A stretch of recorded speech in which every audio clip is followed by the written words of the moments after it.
You're listening to WCAT Radio, your home for authentic Catholic programming. Welcome to WCAT. I'm Kiki Latimer, and this is the Catholic Bookworm. And I'm happy to have with me today John Carpay, who is up in the western side of Canada. I'm in Rhode Island. He's on a little bit on west of me and north. Welcome, John. Glad to be with you, Kiki. John has an essay that's part of a larger book called Politics, Law, and Religion in Times of COVID. So this is a really critical look across the world as to how the pandemic was handled. So it's a tough topic for many of us. We know many families have been divided on the issue. Certainly countries have been divided on the issue. It's been a tough thing to go through for many people, and for many people, the effects of it linger. So we're going to discuss some of that today. But why don't I just start us off with a brief prayer? How does that sound? In the name of the Father, the Son, and the Holy Spirit. Lord, we ask you to just be with us during this conversation about what is a confusing and sometimes painful topic for many people. We just ask that you guide us and bless us, and that your Holy Spirit be upon us to help us learn the things that we're meant to learn during this time together. We ask this in the name of Jesus. In the name of the Father, the Son, and the Holy Spirit. So welcome, John. Your article is entitled COVID and the Demise of Constitutionality in Canada.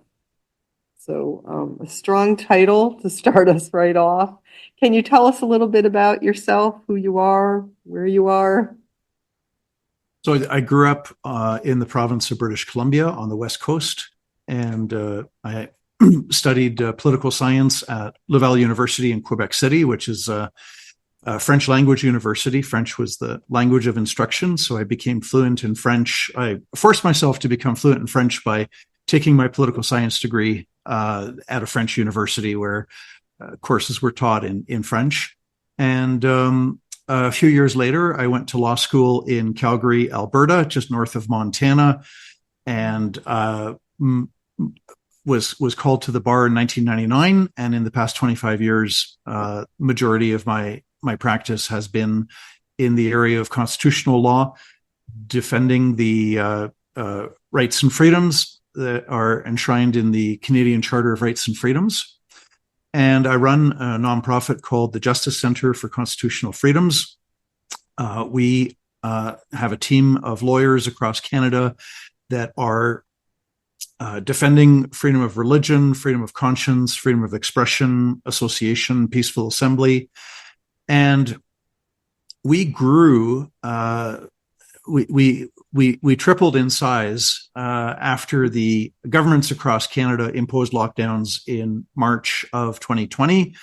Schools were closed. Businesses were forcibly closed if the politicians deemed them to be non-essential. We had everybody living in a state of fear. We had the media bombarding us 24 hours a day with scary photos of people, sick people, dead people. And so there was a very aggressive assault on our charter rights and freedoms. And so the Justice Center was really the only civil liberties organization in Canada to call for an end to lockdowns. There are other civil liberties groups were kind of observing in the background, making a few noises, but not really taking a stance against the lockdowns. And so we grew a lot. And so my job is running the Justice Center, and a lot of my work is in fundraising. There's an old saying, you can't save the world if you can't pay the rent. So I'm always asking people to donate to the Justice Center, and then that money is used to pay for our team of lawyers to defend rights and freedoms. Well, thank you. Well, things got pretty crazy here in Rhode Island. I mean, we had a governor who was wanting to close the beaches because you might get COVID from the waves or from playing on the sand together. I mean, it got pretty wild here in Rhode Island as well. Of course, we had the closing of churches And that's one of the things you brought out, that, we had dining rooms open and churches closed. I think that was the toughest thing, as my husband and I are both converts to Catholicism, and not being able to go to Mass for 3 months was really tough. Luckily, because I was associated with the seminary and a few places, we had a few priests that would say, sort of sneak us in for Mass, and, things are being Zoomed, and certain people would say, just be quiet, just sit quietly in the back row and be able to receive the Eucharist. It was painful, as daily communicants, to not receive the Eucharist. Well, in the province of Alberta, where I live, our premier, Jason Kenney, locked up pastors in jail who had not complied with the COVID restrictions. And that was just horrific, to have pastors locked up in jail by a Catholic premier, actually, who imposed these lockdowns. And so much to unpack, but the media claimed at the time that COVID, the fear started with Dr. Neil Ferguson of Imperial College London, who said that COVID would be as bad as the Spanish flu of 1918. And for people who know their history, the Spanish flu of 1918 was truly deadly. There were tens of millions of people that died. The historians debate the numbers, but there's a consensus that it was anywhere from 20 million people to 50 million people. Some historians say 100 million people. So we're looking at 1% of the entire population of the world, up to 5%, 1% to 5% of the world population dying in the Spanish flu of 1918. And so Neil Ferguson says COVID's going to be like that. It's going to kill tens of millions of people. And those false predictions, they were discredited early on. It became very evident that the COVID death rates were nowhere. They were a tiny fraction of what the Spanish flu had been. But yet the media kept on pushing this 24 hours a day, and people got scared. Some other research, the World Health Organization tells us that we had two very bad flus in 1957-58 was the Asian flu, and then 1968-69 was the Hong Kong flu, each of which claimed between 1 million and 4 million lives at a time when the world's population was half or less than half of what it is today. So really, COVID was less deadly than the Hong Kong flu of the 60s and the Asian flu of the 1950s. And yet we had this false message that COVID was, the worst thing in a century and on par with the Spanish flu of 1918. And when people get scared, they stop thinking and they are looking for a simple solution. And people are very deferential to authority. When people are frightened, they just obey. Whereas when you're not frightened, you might, think about whether orders are true or right or just or rational. But frightened people do not think. I had a small period of time at the very beginning when I was frightened. It ended rather abruptly because I had ordered a book on Amazon and the book arrived and I brought it into my house. And this was before we kind of knew how COVID was spread. And so I got this book and I opened it up and I became terrified that what if there's COVID on this book that's come from China somewhere in the world. I don't know where it was. It was a used book. So in my fear, I love this story. In my fear, I put the book in the microwave oven, thinking maybe I can kill the COVID. So I put it on 1 minute, and the book caught on fire. Oh no! And I pulled it out of the microwave, burning the back of the big hole in the back of the book. Threw it into the sink and sprayed it with water. I kind of lost the last chapter of the book, and it was in that moment that I saw how stupid my fear had made me. So I was blessed by that moment because it was really that moment where I just sort of stood there and said, who am I? What have I become? I'm an intelligent woman. And, I've just burned a book in my oven. because of this whole thing. And that was my turning point with the whole sort of fear factor personally. But I also see in that moment, if you stay in that kind of fear where you don't think, you can really you can follow anything. Yeah. Well, it worked very effectively because in Canada, we had there are probably studies out there that do a comparative evaluation of how bad lockdowns were in different countries. We were certainly far more locked down than the United States, and the measures, the closing of churches in some provinces. In the province of Quebec, we actually had a curfew. So the Quebec provincial government made it illegal to be outdoors from 8 p.m. to 5 a.m. I think they made an exception for walking your dog. So there were lots of people that were borrowing each other's dogs. You could see, I think some of them got tired out quite a lot because they have to go on 3, 4, 5, 6 walks every night.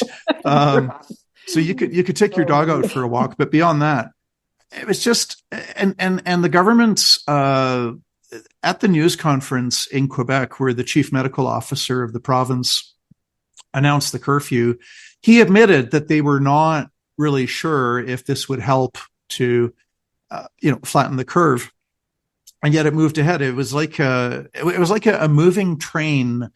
That it's big and it's fast. It's got a lot of weight around it. How do you stop a moving train? I mean, you can jump in front of it. It's just going to crush you and kill you. But it was never explained exactly what the objective of the lockdowns were, because you cannot stop a virus from spreading. That's impossible.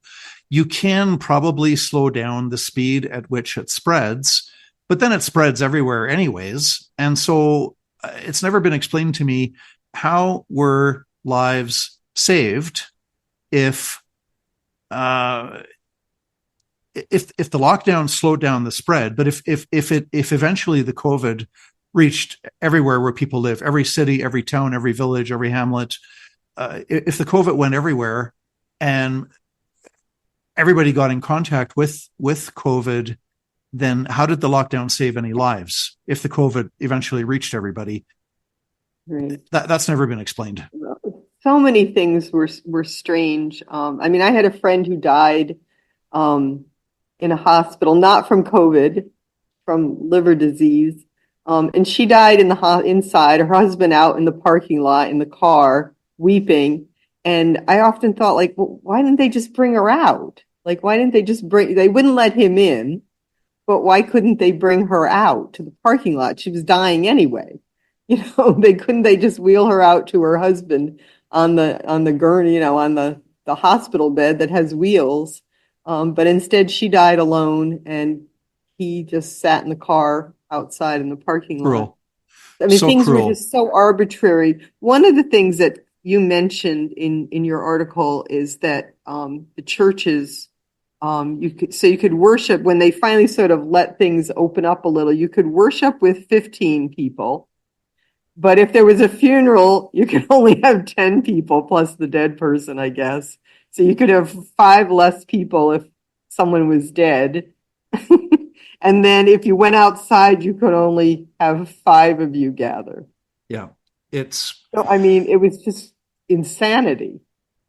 It was insanity, and so cruel as well. Thousands of Canadians who were deprived of the opportunity to hold the hand of a dying parent, and that's just evil. And what good did it do? If somebody's on, terminally ill, and especially if the doctors have said, okay, this person's going to die in the next 12 hours, or the next day, the next 3 days. And miracles do happen. Sometimes people don't die, but usually if the doctor says somebody's going to die, in the next day or 2 or 3, okay, fine. But then so, well, you can't go see them. Why? Because you might catch COVID. Well, shouldn't that be a personal choice? And they say, well, you could spread it to others. Well, it's going to spread everywhere anyways. You can't stop a virus from spreading. It did go everywhere, and it was just cruel. The other cruelty as well was limiting funeral attendance. We all desperately, there's a basic human need to grieve, and funerals, funeral mass or a funeral service or a celebration of life, a lot of people don't believe in God, but even a celebration of life type of a, ceremony with a slideshow and testimonials, we need to gather together and grieve. And it is just wicked to deprive people of that very important ritual of going to a funeral service, whether religious or non-religious. And there's just no end to it. And this was the triumph of ideology over reality. It was this fanatical obsession that, no price is too high to pay for this futile quest to stop the virus from spreading. My biggest concern during the pandemic began to be these huge numbers of people that normally went to AA, Alcohol Anonymous, Narcotic Anonymous, drug or anger management classes. People that had addiction issues were now suddenly stopped from going to their meetings, and were now cooped up with their families, with their children, not getting the help they needed. Obviously, their issues were going to be directed eventually, to smacking the wife around, to smacking the kids around, to horrendous situations. I mean, I live in a beautiful big home on a pond and on 4 acres. So I could go outside, I could play in my yard. My husband and I could get away from each other. But I pictured people like in tenement housing situations, with, abuse issues to begin with. I remember at one point somebody said to me, that the people up, for instance, in Providence, they shouldn't go to the beach. They should just stay at home and play in their backyard. And I had to explain to this person, they don't have a backyard. These people don't have a backyard, a private backyard. They get in their car in the summer and they drive to the beach, or they go to a park, or they go somewhere to play, and they get out of the house. And now that was forbidden. Well, that's an example of the lack of science, because COVID as an airborne virus will transmit more easily indoors. So if you get, 6 people who are always indoors together in a house, all 6 of them are going to get it. Although they probably, even if they went to the ocean, but the ocean, it's the open air, and there's wind blowing, and there's no chance of catching COVID. But again, it goes back to, you can't even stop the spread to begin with. So all of these measures are futile. And there's a remarkable lack of compassion, especially amongst church leaders, towards the vulnerable, because it was the people that had, mental health problems, challenges, people that were struggling with drug addiction, alcohol addiction, people struggling with mental illness, people who at the best of times are already struggling with anxiety or depression or loneliness. It's the people at the margins, the vulnerable people, that were the most harmed. Right. Because if you were maybe, if I use myself as an example, my wife and I have 4 kids, and I don't get to see my friends, as much as what I would otherwise, but there's 2 out of the house now, over 18, but I did not suffer isolation and loneliness, because I live with 5 other people together in a house. But a friend of mine has a son who had some mental health problems. I think it was schizophrenia. And when lockdowns came, it pushed him off of a cliff. He was doing well. He had stabilized. He had a job. He had friends. He had a social life. And then the lockdowns came, and he became unemployed, and it was illegal for him to spend time with friends.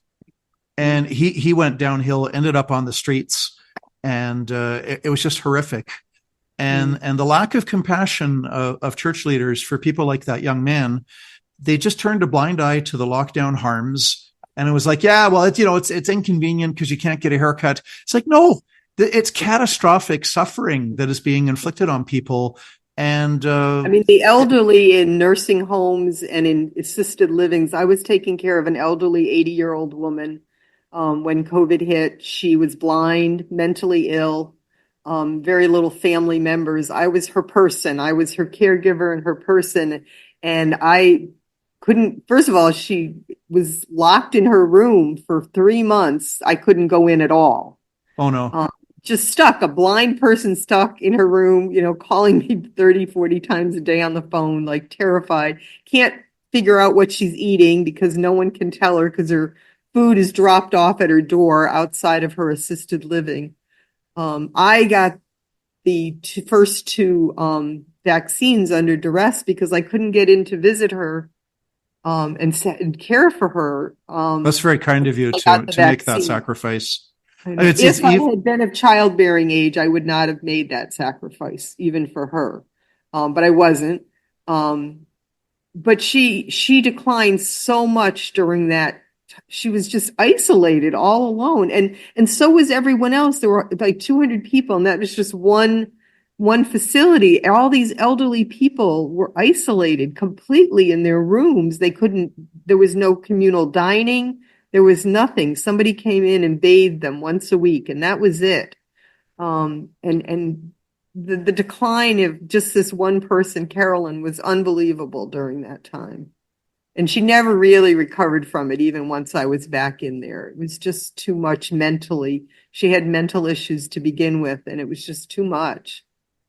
Yeah, it was horrible. It was, and the other thing that amazed me was when they put her into the assisted living, two guys, the moving guys, who moved her from her apartment to her assisted living, they were allowed in. They were allowed to go in and bring her stuff in and get her situated, but her caregiver couldn't go in. Even on the day she moved in, they would not let me into the facility, but they let these two guys off the street carrying her furniture in. So it was so arbitrary. The rules were just so arbitrary and unkind, to say the least. Well, we had that in Canada as well, where seniors were treated inhumanely, treated in ways worse than prisoners. If a prisoner is locked up in solitary confinement for months on end, there is, and justifiably, in my view, there's public outcry against that because it's so damaging. Some would argue permanent damage to mental health from getting locked up for months on end. And this is what we did to seniors, was just lock them up in a room. Many of them would have preferred to have taken the risk of dying of COVID, but that choice. It's ironic as well because in Canada we've got very strong pro euthanasia policies, and euthanasia is often promoted in subtle or not so subtle ways. And if you say in Canada you want to kill yourself, instantly the medical system will be there for you to say, sure, when would you like to do that? We'll get the paperwork, we'll get you the doctors, let's get moving on this. You can die of anything but COVID, right? so you have a very pro euthanasia ethos that permeates the healthcare system, and yet ironically, during the years of COVID and lockdowns, if a senior, somebody vulnerable, wanted to say, I would like to run the risk of catching COVID. I'd rather see my grandkids and run the risk of catching COVID than to be locked up in a room by myself. They were denied that choice. No, that's not allowed. But if that very same senior had said, I want to kill myself, they would have been, oh yes, okay, let's pick a date, time, and place and figure out a way to do that. So it's just bizarre. This very pro euthanasia, kind of a, pro choice, it's your bodily autonomy. It's your life. You can kill yourself if you want to, but you're not allowed to take the risk of catching COVID. It was just insane. But I think what you and I and everybody else, we have to, I guess, dig deeper. I don't know what the answer is, but why did so many good and intelligent people buy into this claptrap, because I do know people that are good and intelligent, and they fully embraced these crazy ideas that made no sense. You also mentioned in your article how much blue collar workers were affected more than white collar workers. Obviously, many white collar workers, we just worked from home and Zoomed like we're doing now. So we had our meetings, we continued with, in fact, everybody has continued, many people have continued working at homes since COVID. My husband never went back to work except for once a week to kind of keep his office.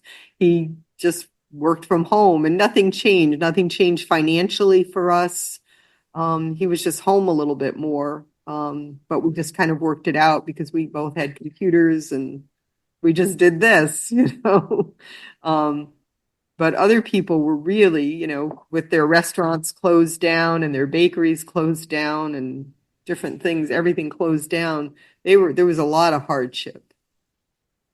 It was the big slogan in Canada was "We're all in this together."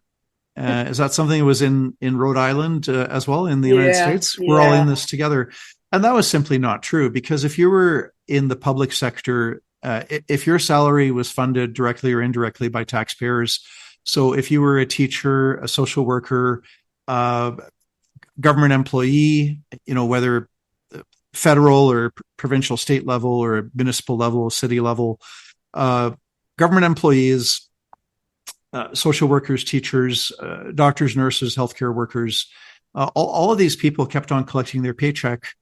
And also if you were a lawyer, an accountant, university professor, academic, the laptop class, you could earn a living from just working from your computer, not impacted financially. But the restaurants, the service industry, the travel industry, people that make their living by cutting hair or maybe, massage or pedicures, manicures, everything to do with tourism. These people got hit really, really hard. And we were not all in this together at no time when some people were taking the brunt of this and losing their jobs. And other people just kept on collecting the same paycheck. Right. Well, friends of mine, for example, they lived near a city and they lived in a more affluent area and they could get their groceries delivered right to their door. There's nowhere here anybody was going to deliver any groceries to my door. Or if they did, it was out of the way. Like they might charge you $100 for a delivery charge. Yeah. if you persuaded somebody to do it. So, my life had to because I was taking care of Carolyn and I was out in the country, my life actually continued quite a bit the same as, in some respect, the same as it had before, because I had responsibilities and things I had to do. So, yeah. And, we're white collar workers. My husband is a scientist. So, like I said, everything was being Zoomed, so his life didn't change all that much. And financially, it was no big deal for us. But we knew other people were struggling terribly. What were the bishops like in Rhode Island? I can tell you the Canadian bishops were totally bought into the false narrative that COVID was as bad as the Spanish flu in 1918 and that it was the worst pandemic in a century. And that it was an unusually deadly killer, not just a bad annual flu. Church leaders bought into those falsehoods.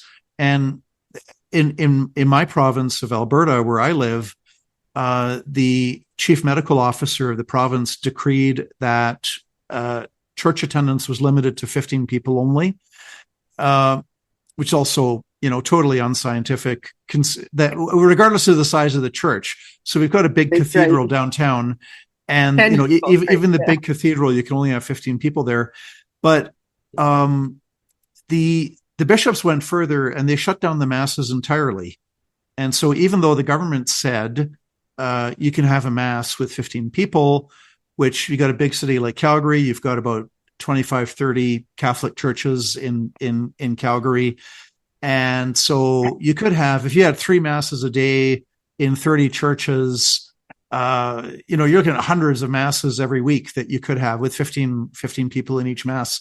And no, the bishop said, we're shutting down the churches entirely. Just living in fear, buying the fear, promoting the fear. The bishops were living in the same state of terror. And I thought it was a horrible Catholic witness to people who are supposedly have a belief in the afterlife and are, not terrified of dying because of a future hope. And what were the bishops like in Rhode Island? In Rhode Island, we were closed down for 3 months, but I think the bishop was working hard to get things to comply, but get things opened up as quickly as possible was the impression I had. But so it was the government, it was the state. We really, Gina Raimondo was just, we're a small state, smallest little state in the union. And, we had a governor that we had totally bought, at least for everyone other than herself, had totally bought into the fear factor and was just shutting everything down, right down, like I said, to threatening to close the beaches, because you could get it from the spray of the water. It's like bizarre. But, don't go out, don't be with other people, don't go out to bars, don't go to restaurants, unless it's an absolute necessity. But then there would be, a picture surfaced of her the very night she said that, sitting at a bar without a mask, drinking a glass of wine. So, we just started to, well, I had already, after my book burning, had said, wait a minute, what's going on here? But well, here in Alberta, the premier, the Catholic premier of Alberta, Jason Kenney, who locked up pastors in jail, himself broke the COVID rules by sitting in close proximity with his cabinet ministers at a fancy restaurant. Now, as far as I'm concerned, they did nothing wrong to have a meal together, but the hypocrisy, yeah, in and of itself, there's nothing wrong with that. You cannot stop the spread of the virus anyway.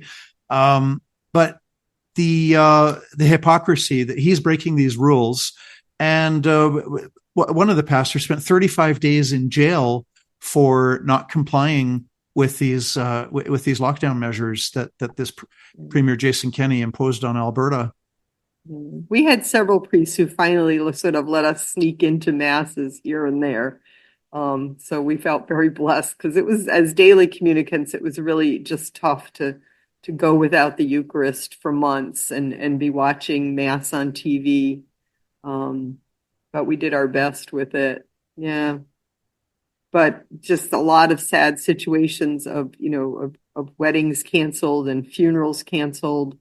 Really important things, people dying alone, not from COVID, just dying alone in hospitals with, my good friend in Maine, sort of said goodbye to her mother. It was in a assisted living, through a window, from the outside of the building, because only two of the children were allowed in at that point.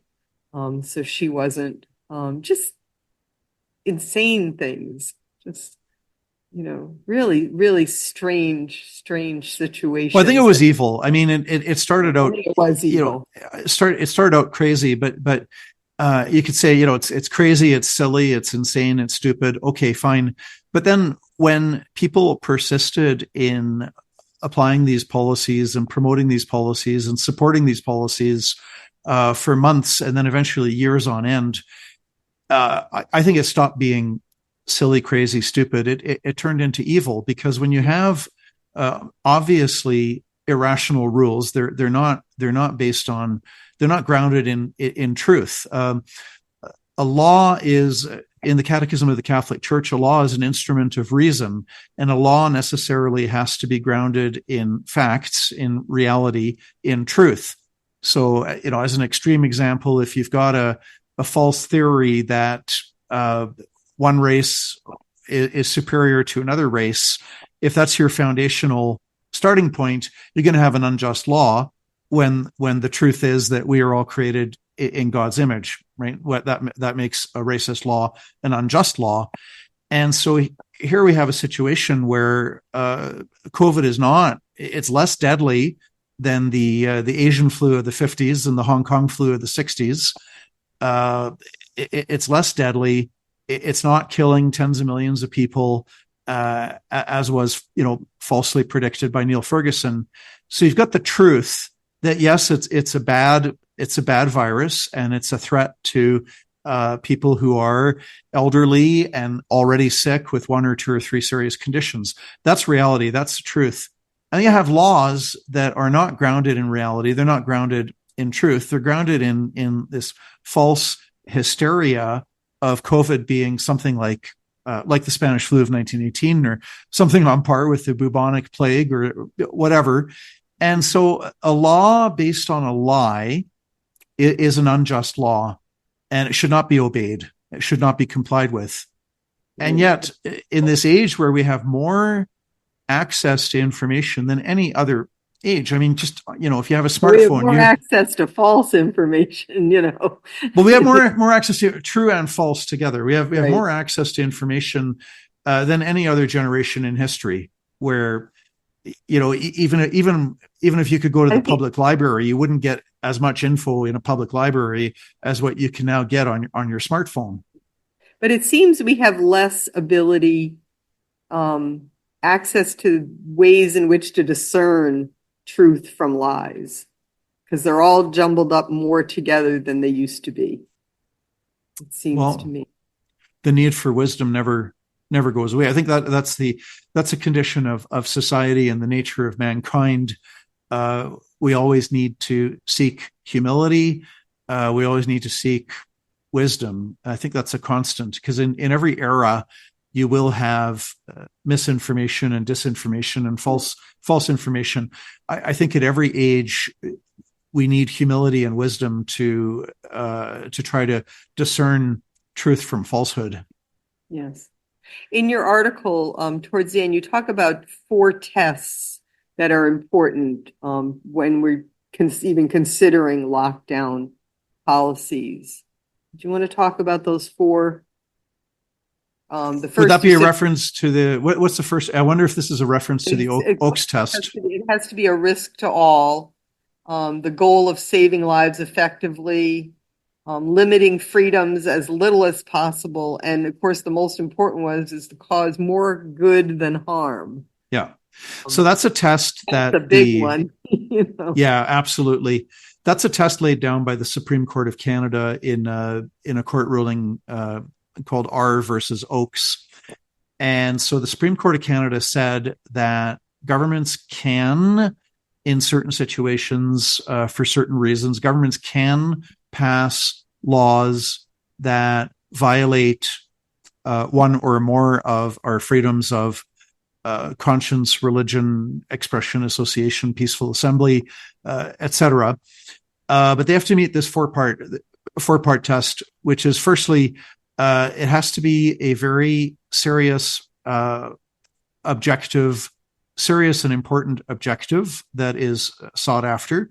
So in COVID, the government would say, well, it's about saving lives. There cannot be a more serious objective than that. Secondly, there has to be a rational connection, meaning that the law that violates our freedoms has to be rationally connected to the goal.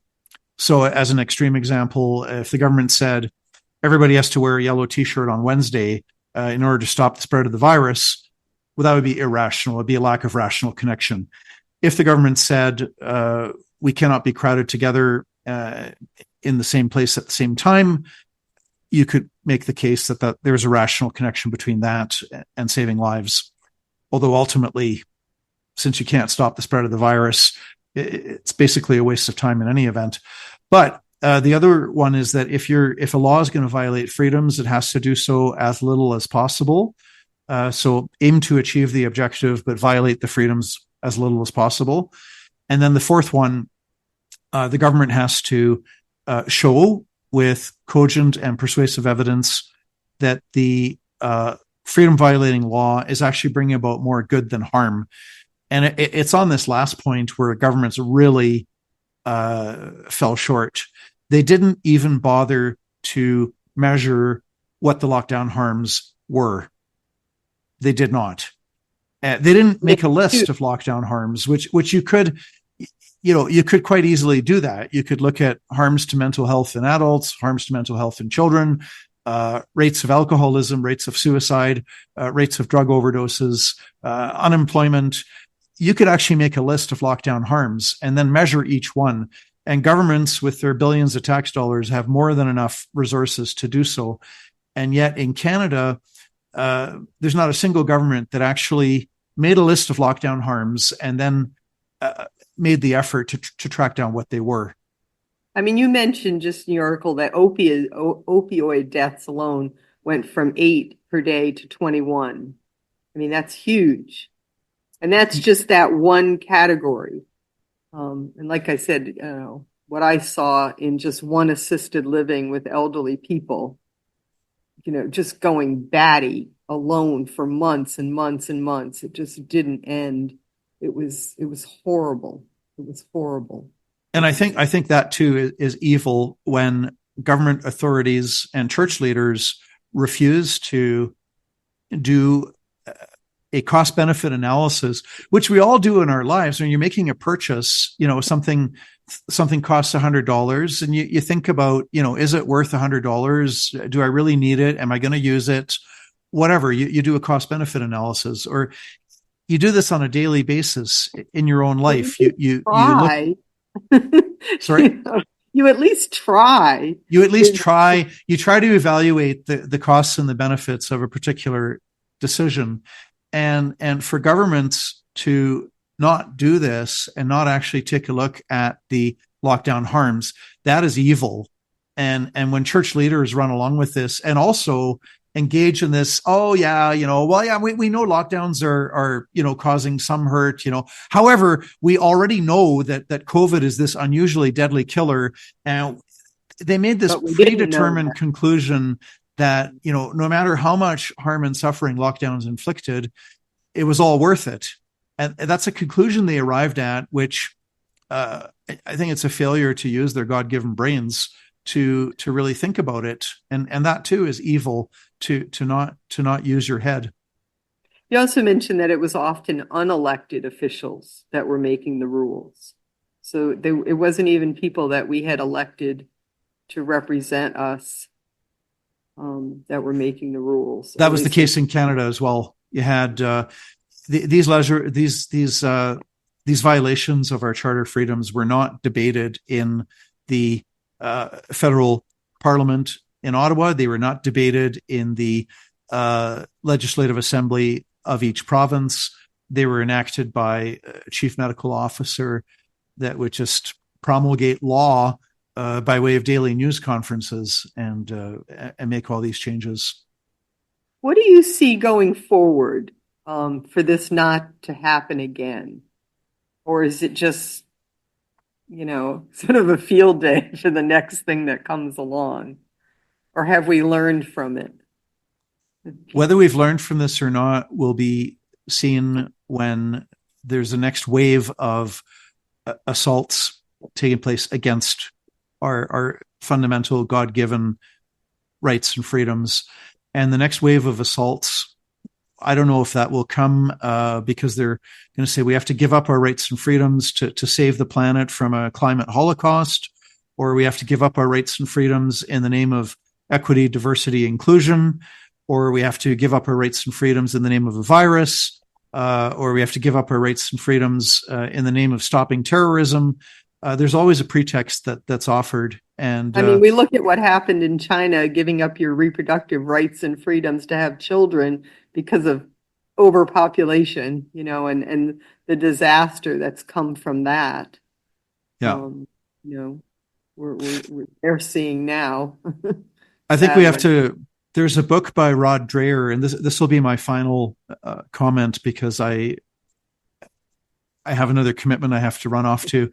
Rod Dreher wrote a book called Live Not by Lies. You may have heard of it. And he talks about how the dissidents in the Soviet Union and other repressive regimes, that it's to speak truth and it's to live out the truth, and that's an obligation or a calling, if you would, that we all have. And so tyranny is based on lies. And so this book, Live Not by Lies, Rod Dreher, Dreher, Dreher. I hope I'm pronouncing it correctly, but it's just a very inspiring book on how citizens can, in their own lives, live out the truth, and that is the way to resist and to defeat tyranny. Thank you. Well, again, your essay is in a larger book, a collection of articles and essays. And the book itself is called Politics, Law, and Religion in Times of COVID. Jane Adolphe, Fulvio Di Blasi, and Robert Fastiggi were the editors. It's available through En route Books and Media, and I believe it's also available on Amazon, of course, where everything's available. Is there anything you wanted to add that was really important? There's so much in your article, there's so much in the book that is really important for people to read. Did we miss anything that you wanted to mention in particular? I think it's important for people to remember a dictum attributed to Edmund Burke: the only thing necessary for evil to triumph is for good men to do nothing. And so it's incumbent upon people to be engaged in the democratic process. In other words, be active in politics, take part in the democratic process, because there's an old French proverb, if you don't do politics, then politics will be done unto you. And so to be passive and withdrawn is not the way to go. And most politicians are followers, not leaders. Most politicians are responsive to what they hear. So when you have citizens who cherish their rights and freedoms and speak out about that, that's going to have a positive impact. And so that's also important, is to remain active and engaged and involved in the democratic process. Thank you. Thank you. Thank you, Kiki. Thank you. Let's just end with a brief prayer in the name of the Father, Son, and Holy Spirit. Lord, we thank you for our time together. We pray that this information that we've had, that's come out in this book and in our time in this interview, reaches the people that need to hear it, and that you, Lord, continue to inspire us to speak to the truth and not to live in lies. And we pray this in the name of the Father, the Son, and the Holy Spirit. John Carpay, we thank you very much. Glad we finally got this interview in. It took us a while. And may God continue to bless the work you're doing in Canada. Thank you. Thank you. Thank you. Have a great rest of the day. Take care. You too. Bye. God bless. Hello, God's beloved. I'm Annabelle Mosley, author, professor of theology, and host of Then Sings My Soul and Destination Sainthood on WCAT Radio. I invite you to listen in and find inspiration along this sacred journey we're traveling together to make our lives a masterpiece and, with God's grace, become saints. Join me, Annabelle Mosley, for Then Sings My Soul and Destination Sainthood on WCAT Radio. God bless you. Remember, you're never alone. God is always with you.